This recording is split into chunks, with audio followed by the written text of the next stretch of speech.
किसी जंगल में एक शेर रहता था। इत्तेफाक से वो बीमार हो गया। शेर जंगल का बादशाह होता है, इसलिए सब जानवर उसे देखने के लिए गए। आखिर में लोमड़ी पूछने गई, मगर वो थी चालाक। कछार के बाहर ही खड़े खड़े बोली, कहिए क्या हाल है? कई दिन से बाहर तशरीफ नहीं लाए।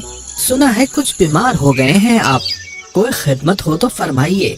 शेर ने कहा, तुम अंदर क्यों नहीं आई?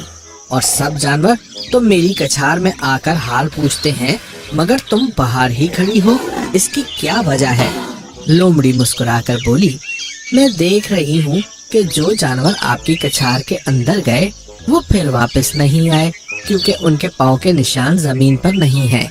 मैं उन जानवरों की तरह कछार में आकर मौत के मुंह में जाना नहीं चाहती। शेर आहिस्ता से बोला, मगर मैं तो बीमार हूँ। लोमड़ी ने कहा, आप बीमार जरूर हैं, मगर इतने बीमार नहीं कि जो जानवर आपकी कछार में खुद चला जाए उसे मार कर ना खा सके।